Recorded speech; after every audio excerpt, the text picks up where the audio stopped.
وَهُوَ الْقَاهِرُ فَوْقَ عِبَادِهِ وَيُرْسِلُ عَلَيْكُمْ حَفَظًا، وہ اپنے بندوں پر پوری قدرت رکھتا ہے اور تم پر نگران فرشتے بھیجتا ہے، حتیٰ کہ جب تم میں سے کسی کو موت آتی ہے تو ہمارے فرشتے اس کی روح قبض کر لیتے ہیں اور وہ اپنے کام میں ذرہ برابر کوتاہی نہیں کرتے، پوری کی پوری جان نکال کے لے جاتے ہیں۔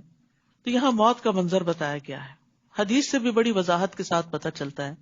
نبی صلی اللہ علیہ وسلم نے فرمایا، مومن بندہ جب دنیا سے رخصت ہونے اور آخرت کے جانے کے قریب ہوتا ہے تو اس کی طرف آسمان سے روشن چہروں والے فرشتے آتے ہیں، گویا کہ ان کے چہرے سورج کی طرح ہوں۔ ان کے پاس جنت کے کفنوں میں سے ایک کفن اور جنت کی حنوط یعنی خوشبو میں سے ایک خوشبو ہوتی ہے، یہاں تک کہ وہ اس کی تا حد نگاہ بیٹھ جاتے ہیں۔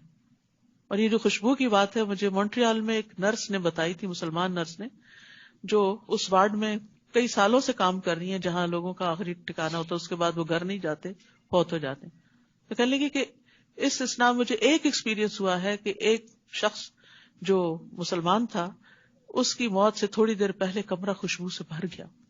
تو وہ مجھ سے پوچھ رہی تھی کہ کیا چیز تھی، کہتی ایسی خوشبو کبھی ہم نے محسوس نہیں کی، اور پھر جب روح نکل گئی اور ہم نے اس کو لپیٹا سمیٹا تو خوشبو پھر ختم ہو گئی، اور کہتی میں اکیلی نہیں، سب نے وہ محسوس کی۔ پتہ نہیں اللہ کو اس کی کون سی نیکی پسند تھی، بہت سے لوگوں کے چہرے پہ نہیں لکھا ہوتا کہ وہ کیا کیا خیر کے کام چھپ چھپ کے کرتے ہیں، جو صرف اللہ کو پتا ہوتے ہیں۔ تو انہیں دکھاوے کا شوق بھی نہیں ہوتا کہ لوگ کیا دے دیں گے، زیادہ سے زیادہ تعریف کے چار بول بھی دیے تو اس کے بعد تو ہوا میں اڑ جائیں گے، ختم ہو جائیں گے، ہمارے اعمال نامے میں تھوڑی آ جائیں گے۔ تو بہرحال نیک لوگوں کے پاس جو فرشتے آتے ہیں وہ خوشبو میں لپیٹا ہوا کفن لے کر آتے ہیں، یہاں تک کہ وہ تا حد نگاہ بیٹھ جاتے ہیں، پھر ملک الموت اس کے سرہانے آ کے بیٹھ جاتے ہیں اور کہتے ہیں یا ایتھا النفس الطیبہ اخرجی الی مغفرۃ من اللہ ورضوان، اے پاکیزہ نفس، اللہ کی مغفرت اور رضامندی کی طرف نکلو، کیونکہ ساری زندگی اللہ کو راضی کرنے کا شوق رہا۔ چنانچہ اس کی روح اس طرح بہہ کے نکل جاتی ہے جیسے مشکیزے کے منہ سے پانی کا قطرہ بہہ جاتا ہے۔ پھر ملک الموت اسے پکڑ لیتے ہیں، جب وہ اسے پکڑ لیتے ہیں تو دوسرے فرشتے پلک جھپکنے کی مقدار میں اس کی روح کو ملک الموت کے ہاتھ میں رہنے نہیں دیتے، پھر ان سے لے کر کفن میں لپیٹ کر اپنی لائی ہوئی حنوط مل دیتے ہیں، اور اس کے جسم سے ایسی خوشبو نکلتی جیسے مہکنے والی کستوری جو روئے زمین پہ پائی گئی ہو، پھر فرشتے اس روح کو لے کر اوپر چڑھ جاتے ہیں۔ ایسا ہی منظر لگتا ہے جیسے بچہ پیدا ہوتا ہے نا، تو نرس یا ڈاکٹر کھڑی ہوتی تو بچہ جو لیتی ہے فرسٹ اٹیمپٹ میں وہ فوراً دوسری نرس کو دیتی ہے اور وہ لے جا کے اس کو صاف کر کے اس کو لپیٹ دیتے ہیں کپڑے میں۔ تو ایسے ہی مرتے وقت روح نکل جاتی ہے اور وہ جنت کے لائے ہوئے کفن میں لپیٹ کر لے جائی جاتی ہے۔ اللہ سبحانہ وتعالی ہمیں بھی یہ دن نصیب کرے، اسی طرح روشن چہروں والے فرشتے آئے اور ساری زندگی ہمیں اللہ کی رضا طلب کرتے ہوئے گزارنے کا موقع ملے۔ پھر ان روحوں کو اللہ کی طرف لوٹایا جاتا ہے جو ان کا حقیقی مالک ہے۔ کون مالک ہے ہمارا؟ اللہ۔ سن لو، فیصلے کے سارے اختیارات اسی کے پاس ہیں اور اسے حساب لینے میں کچھ دیر نہیں لگتی۔ آپ ان سے پوچھئے، بحر و بر کی تاریکیوں میں پیش آنے والے خطرات سے تمہیں کون نجات دیتا ہے، جسے تم عاجزی کے ساتھ اور چپکے پکارتے ہو کہ اگر اس نے ہمیں اس مصیبت سے نجات دے دی تو ہم ضرور اس کے شکر گزار ہوں گے۔ آپ ان سے کہیے کہ اللہ ہی تمہیں اس مصیبت اور ہر سختی سے نجات دیتا ہے، پھر بھی تم اس کے برابر قرار دیتے ہو، اوروں کو شریک ٹھہراتے ہو۔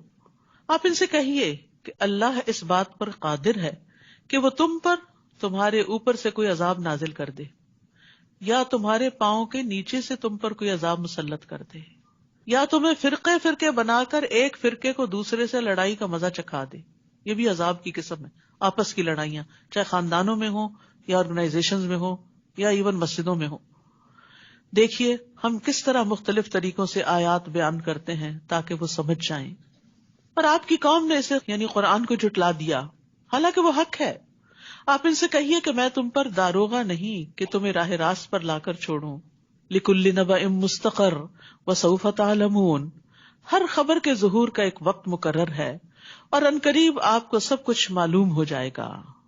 یہ بڑا اہم اصول ہے زندگی کا، ہر چیز کا ایک وقت مقرر ہوتا ہے، لیکن ہم جلدی چاہتے ہیں، یہ کام بس جلدی سے ہو جائے، انگزائٹی ہوتی بھی کسی بات کی، جلدی ہو جائے، یہ کیسے ہوگا، وہ کیسے ہوگا، یہ کب ہوگا، وہ کب ہوگا، اور اسی میں پریشان رہتے ہیں، اور یہ بھول جاتے ہیں کہ ہر چیز کا اللہ نے ایک وقت مقرر کر رکھا۔ قد جعل اللہ لکل شیء قدرا، اور جب اس وقت پر وہ چیز ہوتی ہے تو آپ کہتے ہیں اچھا، اس سے زیادہ مناسب وقت کوئی نہیں تھا۔ لیکن جب تک لا علم جاہل ہوتے ہیں اعتراض ہی کرتے رہتے ہیں کہ اللہ ایسا کیوں نہیں کر رہا، یہ دعا کیوں نہیں قبول ہو رہی، اور وہ کیوں نہیں مسئلہ حل ہو رہا. اور جب آپ ان لوگوں کو دیکھیں جو ہماری آیات میں نکتہ چینیاں کرتے ہیں، وَإِذَا رَأَيْتَ الَّذِينَ يَخُوضُونَ فِي آيَاتِنَا فَأَعْرِضْ عَنْهُمْ، تو ان کے پاس بیٹھنے سے اعراض برتی ہے. ایسے لوگوں کی مجلس میں مت بیٹھے جو قرآن پہ اعتراض کرتے ہیں اور قرآن پہ بحث کرتے ہیں، حتیٰ کہ وہ کسی دوسری بات میں لگ جائیں. اور اگر شیطان آپ کو بھلا دے تو یاد آنے کے بعد ظالم لوگوں کے ساتھ مت بیٹھیے، ایسے لوگ ظالم ہیں. تو اس میں بہت بڑا سبق دیا گیا ہمیں کہ اللہ کی آیات میں بحث کرنے والی مجلسوں سے اجتناب کرنا چاہیے، اس مجلس کو چھوڑ دینا چاہیے، خواہ کوئی مومن ہو یا کافر. کیونکہ اللہ کی کتاب بحث مباحثے کے لیے نہیں آئی، اعتراض کے لیے نہیں آئی. رسول اللہ صلی اللہ علیہ وسلم نے فرمایا، جس نے علم اس لیے سیکھا کہ علماء کے سامنے فخر کرے اور بے وقوفوں سے بحثیں کرے اور لوگوں کو اپنی طرف مائل کرے، اللہ اسے دوزخ میں داخل کرے گا. یعنی جہاں علم سیکھنے کے بہت سے فضائل ہیں، وہاں غلط مقاصد کے لیے علم سیکھنا عذاب کا باعث ہے. تو قرآن کے ساتھ جھگڑا نہیں کرنا چاہیے. نواس بن سمان سے روایت ہے کہ نبی صلی اللہ علیہ وسلم نے فرمایا، قرآن کے ذریعے جھگڑا نہ کرو. یعنی بحث مباحثے میں قرآن کی آیتیں پڑھ پڑھ کے مت دلیلیں دو، اور نہ اللہ کی کتاب سے بعض کو بعض کے ذریعے جھٹلاؤ. اللہ کی قسم، مومن قرآن کے ساتھ جھگڑا کرے گا تو مغلوب ہو جائے گا، فائدہ کچھ نہیں ہوگا. اور منافق قرآن کے ساتھ جھگڑا کرے گا تو غالب آ جائے گا. وَإِمَّا يُنْسِيَنَّكَ الشَّيْطَانُ فَلَا تَقْعُدْ بَعْدَ الذِّكْرَىٰ مَعَ الْقَوْمِ الظَّالِمِينَ. اور اگر شیطان تمہیں بھلوا دے تو اس سے کیا پتہ چلتا ہے؟ بھلی بات بھول جانا شیطان کی طرف سے ہوتا ہے. یعنی وہ جھگڑا کی محفل میں سے اٹھنا بھلوا دے تو جب یاد آئے تو ظالم لوگوں کے ساتھ مت بیٹھو. ان ظالموں کے حساب میں سے کسی چیز کی ذمہ داری ان لوگوں پر نہیں جو اللہ سے ڈرتے ہیں. یعنی اگر وہ بھٹک رہے ہیں تو ان کے بھٹکنے کی ذمہ داری ایمان والوں پر نہیں. کیونکہ بعض اوقات ایسا ہوتا ہے نا، خاندان والوں میں، دوستوں میں کوئی شخص قرآن پڑھ کر پھر قرآن ہی میں سے ایسی چیزیں نکالنا شروع کر دیتا ہے جو قرآن کے مطلب کے خلاف ہوتی. تو آپ سوچتے ہیں شاید ہمارے پڑھانے میں کوئی کمی رہ گئی یا بتانے میں کوئی کسر رہ گئی. آپ گلٹی فیل نہ کریں. نبی صلی اللہ علیہ وسلم کو تسلی دی جا رہی ہے، ان کے بھٹکنے کی ذمہ داری آپ پر نہیں ہے، مگر نصیحت کرنا ان پر فرض ہے. یعنی خیر خواہی کی بات کرتے رہیں تاکہ وہ غلط کاموں سے بچیں. کیونکہ ہوتا یہ ہے کہ جب اللہ کی طرف سے آئی ہدایت کو صحیح رخ سے نہیں لیا جاتا نا، اس کے من مانے مطلب پہنائے جاتے ہیں، تو پھر انسان غلط رستے پہ چل پڑتا ہے، غلط کام کرنے لگتا ہے. تو اس لیے نصیحت کرنا فرض ہے. اور ان لوگوں کو چھوڑ دیجئے جنہوں نے اپنے دین کو کھیل اور تماشا بنا رکھا ہے اور دنیا کی زندگی نے انہیں فریب میں مبتلا کر رکھا ہے. اور انہیں قرآن کے ذریعے نصیحت کیجئے کہ ہر شخص اپنے اعمال کے بدلے میں گرفتار ہے. یعنی سوچ سمجھ کے کرو جو کچھ کر رہے ہو. اللہ کے سوا نہ اس کا کوئی حمایتی ہوگا اور نہ سفارشی، اور وہ کسی بھی چیز سے بدلہ دینا چاہے گا تو وہ قبول نہ کیا جائے گا. یہی لوگ ہیں جو اپنے کیے کے بدلے میں گرفتار ہیں، اور جو وہ کفر کرتے رہے ہیں تو اس کے بدلے انہیں پینے کو کھولتا پانی ملے گا اور انہیں دردناک عذاب ہوگا. تو یہاں پر دین کی عظمت کو اجاگر کیا گیا ہے کہ دین قابل احترام چیز ہے، جھگڑے کی چیز نہیں، بحث مباحثے کی چیز نہیں. اور انسان دنیا کی خاطر، یہ آتا ہے نا، غرتہم الحیات الدنیا، دنیا کی اٹریکشن نے ان کو دھوکے میں مبتلا کر دیا، اور اب وہ دنیا کو حلال کرنے کے لیے اور دنیا کے پیچھے جانے کے لیے اور زیادہ دنیا حاصل کرنے کے لیے قرآن کی آیتوں میں تبدیلی چاہتے ہیں. تو اصل بات یہ ہے کہ قرآن جیسا ہے ویسے ہی لینا چاہیے، منمانی تعویلوں سے اس کے مطلب نہیں بدلنے چاہیے. وہ آتا ہے نا ایک شعر میں کہ خود نہیں بدلتے قرآن کو بدل دیتے ہیں. تو ایسا کرنا انسان کے لیے مسائل پیدا کرنے کا سبب ہے، دنیا اور آخرت دونوں میں. قل اندعو من دون اللہ ما لا ينفعنا ولا يضرنا. آپ ان کافروں سے کہہ دیجئے، کیا ہم اللہ کو چھوڑ کر ان کو پکاریں جو نہ ہمیں فائدہ دے سکتے ہیں اور نہ ہمارا کچھ بگاڑ سکتے ہیں، یعنی بتوں وغیرہ کو. جب اللہ نے ہمیں ہدایت دے دی تو کیا اس کے بعد ہم الٹے پاؤں پھر جائیں؟ کیونکہ اہل مکہ بار بار مسلمانوں کو اسی طرف لاتے تھے کہ اپنے آباء و اجداد کا دین نہ چھوڑیں. جیسے کسی کو جنگل میں شیطانوں نے بہکا دیا ہو اور وہ حیران و پریشان ہو اور اس کے ساتھی اسے پکار رہے ہوں کہ اگر ہدایت درکار ہے تو ادھر ہمارے پاس آؤ. آپ انہیں کہیے کہ ہدایت تو وہ ہے جو اللہ دے، اور ہمیں تو یہی حکم ہوا ہے کہ ہم رب العالمین کے فرما بردار بن جائیں. تو بات یہ ہے کہ گمراہی ہدایت سے الگ کر دی گئی ہے، اور ہدایت جو ہے وہ وہی ہے جو اللہ کی طرف سے آتی ہے. بندوں کی باتیں اور فلسفے ہدایت کا باعث نہیں ہوتے. اور نماز قائم کیجئے اور اس سے ڈرتے رہیے، تقوی اختیار کیجئے، اور وہی تو ہے جس کے حضور تم سب جمع کیے جاؤ گے. وہی تو ہے جس نے آسمانوں اور زمین کو حق کے ساتھ پیدا کیا ہے، اور جس دن وہ قیامت کو کہے گا کہ ہو جا تو وہ قائم ہو جائے گی. اس کی بات سچی ہے، اور جس دن سور میں پھونکا جائے گا اس دن اسی کی حکومت ہوگی. وہ چھپی اور ظاہر سب باتوں کا جاننے والا ہے، اور وہ بڑا دانا اور ہر چیز کی خبر رکھنے والا ہے. وَإِذْ قَالَ إِبْرَاهِيمُ لِأَبِيهِ آزَرَ أَتَتَّخِذُ أَصْنَامًا آلِهَةً. ابراہیم علیہ السلام کا ذکر آ رہا ہے. تقریباً 20 جگہوں پر ابراہیم علیہ السلام کا ذکر آتا ہے، اور ہر صورت میں اس کے مزاج کے مطابق. یہ صورت چونکہ کائنات کی نشانیوں کی طرف غور و فکر کرنے کی دعوت دیتی ہے، تو اسی مناسبت سے یہاں ابراہیم علیہ السلام کا حال بیان کیا گیا ہے.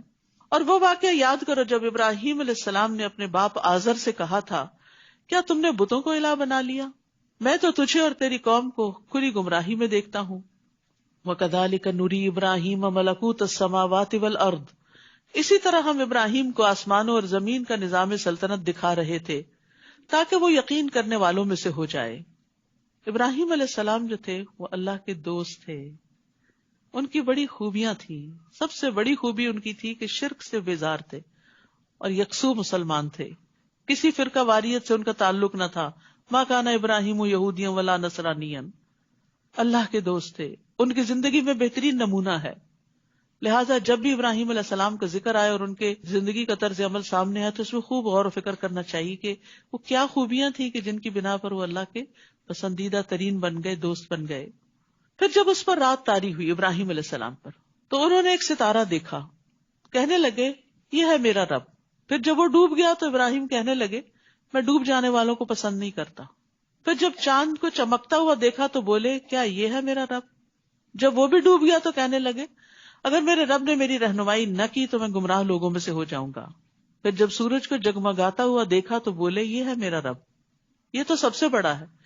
پھر جب وہ بھی ڈوب گیا تو کہنے لگے اے میری قوم، جن سیاروں کو تم اللہ کا شریک بناتے ہو میں ان سے بیزار ہوں.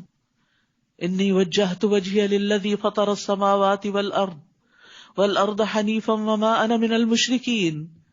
میں نے تو یکسو ہو کر اپنا چہرہ اس ذات کی طرف کر لیا جس نے آسمانوں اور زمین کو پیدا کیا، اور میں شرک کرنے والوں میں سے نہیں ہوں. اور ابراہیم کی قوم ان سے جھگڑا کرنے لگی تو انہوں نے کہا کیا تم اللہ کے بارے میں مجھ سے جھگڑا کرتے ہو حالانکہ وہ مجھے ہدایت دے چکا ہے؟ میں ان سے نہیں ڈرتا جنہیں تم اللہ کا شریک بناتے ہو. ہاں اگر میرا رب چاہے تو اور بات ہو سکتی. میرے رب کے علم نے ہر چیز کا احاطہ کیا ہوا ہے. کیا تم کچھ بھی خیال نہیں کرتے کہ جن ہستیوں کو تم پکارتے، جن کو تم بت بنائے ہوئے، وہ الہ بنائے ہوئے، ان کے پاس کیا علم ہے؟ وہ کیا جانتی ہیں؟ ان کے پاس کیا طاقت اور کیا قدرت ہے؟ وہ تمہیں کیا دے رہی ہیں؟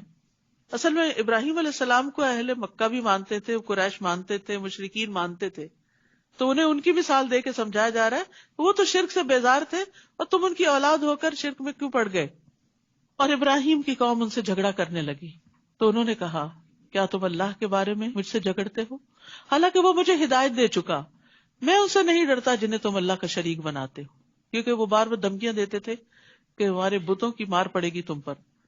ہاں اگر میرا رب چاہے تو اور بات ہے. میرے رب نے ہر چیز کا علم کے ساتھ احاطہ کیا ہوا ہے. کیا تم کچھ بھی خیال نہیں کرتے؟ اور جنہیں تم نے اللہ کا شریک بنایا ہے میں ان سے کیسے ڈروں جبکہ تم اللہ کے ساتھ شریک بناتے ہوئے اللہ سے نہیں ڈرتے. مجرم تو تم ہو جس کے لیے اللہ نے کوئی بھی سند نازل نہیں کی. پھر ہم دونوں فریقوں میں سے امن اور سلامتی کا زیادہ حقدار کون ہے؟ اگر تم کچھ جانتے ہو وہ لوگ جو ایمان لائے پھر اپنے ایمان کو ظلم یعنی شرک سے آلودہ نہیں کیا، انہی کے لیے امن اور سلامتی ہے اور یہی لوگ راہ راست پر ہیں. تو یاد رکھیے خالص توحید ہی جنت میں داخلے کا باعث ہے. حدیث میں آتا ہے جو اللہ سے اس حال میں ملے کہ اس نے اللہ کے ساتھ ذرا سا بھی شرک نہیں کیا تو وہ جنت میں داخل ہوگا. یہ وہ ہماری دلیل تھی جو ہم نے ابراہیم کو اس کی قوم کے خلاف دی تھی. ہم جس کے چاہیں درجات بلند کرتے ہیں. بے شک آپ کا رب بڑا دانا اور سب کچھ جاننے والا ہے. تو اللہ سبحانہ تعالیٰ نے دنیا میں بھی ابراہیم علیہ السلام کی دلائل کے ساتھ مدد کی، اور ہم نے ابراہیم کو اسحاق اور یعقوب عطا کیے، اور ہم نے ہر ایک کو سیدھی راہ دکھائی اور نوح کو اس سے پیشتر ہدایت دے چکے تھے. وہ اس ابراہیم کی اولاد میں سے ہم نے داؤد، سلیمان، ایوب، یوسف، موسیٰ اور ہارون کو ہدایت دی تھی، اور ہم نیکوکاروں کو ایسی ہی جزا دیتے ہیں. نیک لوگوں کو ایسی جزا دیتے ہیں کہ نسلوں میں خیر جاتی. ابراہیم علیہ السلام تو اپنا کام کر کے چلے گئے، یعنی اس کے بعد ہر جنریشن میں ان کی اولاد میں سے پیغمبر آتے رہے. کتنا بڑا صدقہ جاریہ. اللہ کسی کی نیکی ضائع نہیں کرتا، بس اللہ کے لیے خالص ہونے کی ضرورت ہے. پھر اولاد بھی سنور جائے گی، اور اس کے بعد اولاد کی اولاد کے اندر بھی انشاءاللہ خیر آئے گی. تو آزمائشیں تو آئی تھی ابراہیم علیہ السلام پر، لیکن انعام بھی ملے، اور وہ انعام نیک اولاد کی شکل میں تھا کہ ان کی آنکھیں ٹھنڈی رہیں. اور زکریا، یحییٰ، عیسیٰ اور الیاس کو بھی، یہ بھی ان کی اولاد میں سے تھے. یہ سب لوگ نیک تھے. اور اسماعیل اور الیسع اور یونس اور لوط کو بھی، ان میں سے ہر ایک کو ہم نے اقوام عالم پر فضیلت دی تھی. اور ان کے آباء و اجداد، ان کی اولاد اور ان کے بھائیوں میں سے بھی بعض کو ہم نے منتخب کر لیا تھا اور سیدھی راہ کی طرف رہنمائی کی تھی. یہ اللہ کی ہدایت ہے، اپنے بندوں میں سے جسے وہ چاہتا ہے اس ہدایت پہ چلاتا ہے. اور اگر وہ لوگ یعنی مذکورہ انبیاء بھی شرک کرتے تو ان کا سب کیا کرا برباد ہو جاتا. کسی سے بھی شرک قبول نہیں. یہ وہ لوگ ہیں جنہیں ہم نے کتاب بھی دی، قوت فیصلہ بھی اور نبوت بھی، اتنے بڑے بڑے انعامات. اگر یہ کافر ان باتوں کا انکار کرتے ہیں، یعنی اہل مکہ نہیں مانتے، تو پرواہ نہیں، ہم نے کچھ اور لوگوں کے سپرد یہ خدمت کر دی ہے جو ان باتوں کے منکر نہیں. یہی لوگ ہیں جنہیں اللہ نے ہدایت کی تھی. آپ انہی کے راستے پہ چلیے، یعنی انہی پیغمبروں کے طریقے اپنائیے، اور کہہ دیجئے کہ میں اس کام پر یعنی تبلیغ کے کام پر تم سے اجرت نہیں مانگتا، یہ تو تمام جہان والوں کے لیے ایک نصیحت ہے. وما قدر اللہ حق قدرہ، ان لوگوں نے اللہ کو ایسے نہیں پہچانا جیسے اسے پہچاننا چاہیے تھا، جیسے حق تھا پہچاننے کا. کیا ہم نے پہچانا؟ کیا ہمیں اللہ کی واقعی معرفت ہے؟ کہتے ہیں کہ اللہ نے کسی بشر پر کچھ بھی نہیں اتارا. آپ ان سے پوچھئے جو کتاب موسیٰ لائے تھے اسے کس نے اتارا تھا؟ وہ کتاب جو لوگوں کے لیے نور اور ہدایت تھی. تم نے اسے ورق ورق بنا کر رکھا ہے، ان میں سے کچھ ورق تو ظاہر کرتے ہو اور زیادہ چھپا جاتے ہو. اور اس کتاب سے تمہیں وہ کچھ سکھایا گیا تھا جو تم نہ جانتے تھے اور نہ تمہارے آباء و اجداد. آپ کہہ دیجئے اسے اللہ ہی نے اتارا تھا. پھر انہیں چھوڑیے کہ وہ اپنی فضول بحثوں میں ہی پڑے کھیلتے رہیں. تو یاد رکھیے کہ اللہ کی معرفت نہ ہونا اللہ کی ناقدری ہے. اللہ کی قدر پہچاننا کیا ہے؟ اس کو جاننا. اس کو جاننے کے لیے دو بڑی اہم چیزیں ہیں، ایک اللہ کی کتاب ہے اور ایک کائنات کی کتاب ہے. جو اس نے تخلیق کیا ہے اس پر غور و فکر ہے. وَهَذَا كِتَابٌ أَنزَلْنَاهُ مُبَارَكٌ مُصَدِّقُ الَّذِي بَيْنَ يَدَيْهِ. اور یہ کتاب جو ہم نے اتاری ہے بڑی خیر و برکت والی ہے. کون سی کتاب؟ قرآن مجید. بڑی خیر و برکت والی ہے، اپنے سے پہلی کتابوں کی تصدیق کرتی ہے، اور اس لیے اتاری ہے کہ آپ اس کے ذریعے اہل مکہ اور آس پاس کے لوگوں کو ڈرائیں، خبردار کریں. مکہ ایک سینٹرل پلیس پہ ہے، اور آس پاس پھر ہوتے ہوتے پورا گلوب اس میں شامل ہو جاتا ہے. اور جو لوگ آخرت پر یقین رکھتے ہیں وہ اس پر ایمان لاتے ہیں، اس کتاب کو سچا مانتے ہیں، اور وہ اپنی نمازوں کو پابندی سے ادا کرتے ہیں. وَهُمْ عَلَىٰ صَلَاتِهِمْ يُحَافِظُونَ. تو ایمان والوں کی یہ خاص خوبی اور صفت ہے کہ وہ اپنی نمازوں کی فکر کرتے ہیں. اور اس شخص سے بڑھ کر ظالم کون ہو سکتا ہے جس نے اللہ پر بہتان باندھا، یا جس نے کہا کہ میری طرف وحی کی گئی حالانکہ اس کی طرف کچھ بھی وحی نہ کی گئی ہو. یعنی آپ دیکھیے نبی صلی اللہ علیہ وسلم کے بعد مسلمہ کذاب ہو یا اسود انسی ہو یا اور اس طرح کے لوگ، ان لوگوں نے کیا دعویٰ کیا؟ نبوت کے دعوے کرتی کہ ہماری طرف بھی وحی آتی، ہماری طرف بھی فرشتہ آتا ہے. اللہ کے رسول محمد صلی اللہ علیہ وسلم سب سے آخری نبی ہیں. تو یہاں پر فرمایا کہ اس نے اللہ پہ بہتان باندھا جو کہے کہ میری طرف وحی کی گئی ہے حالانکہ اس کی طرف کچھ بھی وحی نہ کیا گیا ہو. یا جو کہتا ہے کہ میں بھی ایسی چیز نازل کر سکتا ہوں جو اللہ نے نازل کی ہے. کاش آپ ان ظالموں کو دیکھیں جب وہ موت کی سختیوں میں مبتلا ہوتے ہیں اور فرشتے ان کی طرف اپنے ہاتھ پھیلائے ہوئے ہوتے ہیں اور کہتے ہیں لاؤ اپنی جانیں نکالو، آج تمہیں ذلت کا عذاب دیا جائے گا. یعنی موت کے وقت بھی عذاب، قبر میں بھی عذاب اور آخرت میں بھی. اور آج سے مراد جان نکالنے کا دن، کیونکہ تم ناحق باتیں اللہ کے ذمے لگاتے تھے. یہ بڑی ڈرنے کی بات ہے. کوئی بات جو اللہ نے نہ فرمائی ہو وہ اللہ کے ذمے لگا کے نہیں کرنی چاہیے کہ اللہ تعالیٰ نے یہ فرمایا اور وہ فرمایا، جبکہ اس کی کوئی دلیل آپ کے پاس نہ ہو. اور اس کی آیتوں کو ماننے کی بجائے ان سے تکبر کرتے تھے. اور یہاں غیر مومن کی موت کا منظر بتایا گیا ہے. رسول اللہ صلی اللہ علیہ وسلم نے فرمایا، جب کوئی کافر شخص دنیا سے رخصتی اور آخرت پر جانے کے قریب ہوتا ہے تو اس کے پاس آسمان سے سیاہ چہروں والے فرشتے اتر کر آتے ہیں جن کے پاس ٹاٹ ہوتے ہیں اور حد نگاہ تک بیٹھ جاتے ہیں. پھر ملک الموت آ کر اس کے سرہانے بیٹھ جاتے ہیں اور اس سے کہتے ہیں کہ اے نفس خبیثہ، اللہ کی ناراضگی اور غصے کی طرف چل. یہ سن کر اس کی روح اس کے جسم میں دوڑنے لگتی، بھاگتی ادھر ادھر کہ مجھے نہ پکڑا جائے. اور ملک الموت اسے جسم سے اس طرح کھینچتے ہیں جیسے گیلی اون سے سلاخ کھینچی جاتی، اور اسے پکڑ لیتے ہیں. فرشتے ایک پلک جھپکنے کی مقدار بھی اسے ان کے ہاتھ میں نہیں چھوڑتے اور ٹاٹ میں لپیٹ کر اوپر لے جاتے ہیں. وَلَقَدْ جِئْتُمُونَا فُرَادَىٰ كَمَا خَلَقْنَاكُمْ أَوَّلَ مَرَّةٍ وَتَرَكْتُم مَّا خَوَّلْنَاكُمْ وَرَاءَ ظُهُورِكُمْ وَمَا نَرَىٰ مَعَكُمْ شُفَعَاءَكُمُ الَّذِينَ زَعَمْتُمْ أَنَّهُمْ فِيكُمْ شُرَكَاءُ. اور اللہ تعالیٰ فرمائے گا، تم ہمارے پاس اکیلے اکیلے ہی آ گئے. ہر شخص موت کے بعد اکیلا جاتا ہے، قبر میں اکیلا ہی ہوتا ہے. جیسا کہ ہم نے تمہیں پہلی بار پیدا کیا تھا اور جو نعمتیں ہم نے تمہیں عطا کی تھی سب اپنے پیچھے چھوڑ آئے ہو. مال و دولت، اولاد، گھر بار، رزق روزی کے سامان، جیولری، کپڑے، ہر چیز پیچھے ہی رہ گئی. ہم تمہارے ساتھ تمہارے وہ سفارشی بھی نہیں دیکھ رہے جن کے متعلق تمہارا خیال تھا کہ تمہارے معاملات میں وہ اللہ کے شریک ہیں، یعنی ان کا بھی کچھ بس چلتا ہے. اب تمہارے درمیان رابطہ کٹ چکا ہے، وہاں نہ کوئی فون کال ہوگی اور نہ ہی کوئی اور بندہ میسنجر ہوگا. جاؤ ان لوگوں کے پاس جن کے اوپر مجھے بڑا سہارا تھا کہ وہ یہاں آ کے بھی مجھے چھڑائیں.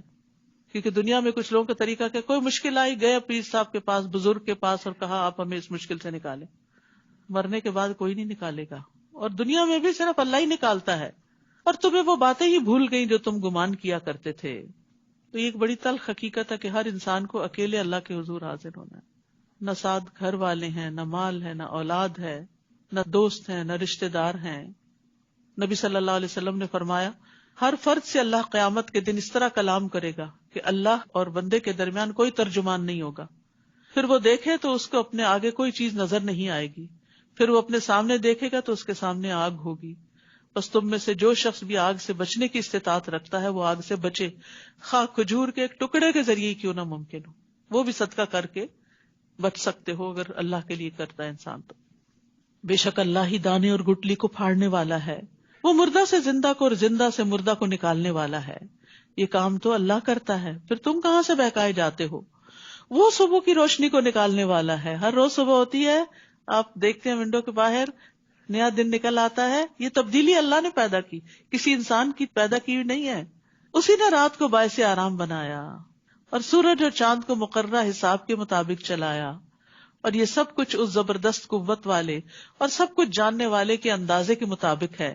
وہی تو ہے جس نے تمہارے لیے ستارے پیدا کیے تاکہ تم ان سے بحر و بر کی تاریکیوں میں راستہ معلوم کر سکو. ہم نے یہ نشانیاں کھول کھول کر بیان کر دی ہیں ان لوگوں کے لیے جو ان کا علم رکھتے ہیں. تو یاد رکھیے کہ ستارے انسانوں کی رہنمائی کے لیے بنائے گئے ہیں. ستاروں کی پوزیشن سے کاشتکاری اور دوسرے کام کیے جاتے تھے کہ کس موسم میں کون سے بیج بونے ہیں، کون سی فصل اگانی ہے. پہلے زمانے میں سائنس نے اتنی ترقی تو نہیں کی ہوئی تھی اور لوگوں کے تجربات اور مشاہدات بھی اتنے نہیں تھے. اسی طرح سمندر میں بھی رہنمائی ستاروں کے ذریعے. تقریباً 4000 سال پہلے تجارت کی غرض سے لیبنن کی ایک تہذیب تھی فینیشینز کی، انہوں نے سمندری سمت شناسی نیویگیشن کا یہ طریقہ ایجاد کیا ستاروں کی مدد سے. اور عربوں نے بھی، اور آج کل تو بہت اس معاملے میں ایڈوانسمنٹ ہو چکی ہے. تو یہ ڈے ون سے جو اللہ نے ستارے پیدا کیے، ان کا مقصد یہ نہیں تھا کہ ان کی پوجا کی جائے جیسے ابراہیم علیہ السلام کی قوم کرتی تھی، ستارہ پرستی. کہا یہ تو تمہاری رہنمائی کے لیے آئے ہیں، ان کی جو گردش ہے، ان کی چال جو ہے، اس سے تمہیں موسموں کے حالات اور دیگر کاموں میں پتہ چلتا ہے. ہم نے یہ نشانیاں کھول کھول کر بیان کر دی ہیں ان لوگوں کے لیے جو ان کا علم رکھتے ہیں. اور وہی تو ہے جس نے تمہیں ایک جان سے پیدا کیا، پھر اس کے لیے ایک جائے قرار ہے اور ایک سونپے جانے کی جگہ. یہ نشانیاں ہم نے ان لوگوں کے لیے کھول کر بیان کی ہیں جو سوجھ بوجھ رکھتے ہیں. اور وہی تو ہے جس نے آسمان سے پانی برسایا، پھر اس سے ہم نے ہر طرح کی نباتات اگائی اور ہرے بھرے کھیت پیدا کیے جن سے ہم تہ بتہ دانوں والے خوشے نکالتے ہیں. اور کھجوروں کے شگوفوں سے گچھے پیدا کرتے ہیں جو بوجھ کی وجہ سے جھکے ہوئے ہوتے ہیں، کس طرح وہ نیچے بینڈ ہو جاتے ہیں. نیز انگور، زیتون اور انار کے باغ پیدا کیے جن کے پھل ملتے جلتے بھی ہوتے ہیں اور الگ الگ بھی، یعنی شکل ایک ذائقہ فرق یا شکل میں بھی فرق. ان کے پھل لانے اور پھلوں کے پکنے پر ذرا غور تو کرو. ان باتوں میں لوگوں کے لیے بہت سی نشانیاں جو ایمان لاتے ہیں. تو مومن کو عبرت کی نگاہ والا ہونا چاہیے، صرف لالچ نہیں کہ بس چیز کھانے کی سامنے آگے کھا لو. یہ بھی غور کرو کہ یہ کہاں سے آئی، کس نے اگائی، کس نے پیدا کی، اور کیا کیا اس کے فائدے ہیں. ان لوگوں نے جنوں کو اللہ کا شریک بنا دیا حالانکہ اللہ ہی نے انہیں پیدا کیا ہے، پھر بغیر علم کے اللہ کے لیے بیٹے اور بیٹیاں گھر ڈالے. جو کچھ یہ لوگ بیان کرتے ہیں اللہ اس سے پاک اور بہت بلند ہے. وہ آسمانوں اور زمین کو ایجاد کرنے والا ہے. اس کی اولاد کیسے ہو سکتی ہے جبکہ اس کی بیوی ہی نہیں؟ اس نے تو ہر چیز کو پیدا کیا، وہ ہر چیز کو جاننے والا ہے. یہ ہے اللہ رب تمہارا، اس کے سوا کوئی الہ نہیں، وہ ہر چیز کا خالق ہے. خالق کل شیء فاعبدوہ، لہذا اسی کی عبادت کرو.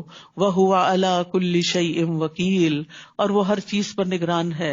لا تدرکہ الابصار وہو یدرک الابصار وہو اللطیف الخبیر، نگاہیں اسے نہیں پا سکتی جبکہ وہ نگاہوں کو پا لیتا ہے، اور وہ بڑا باریک بین ہے اور ہر چیز کی خبر رکھنے والا ہے.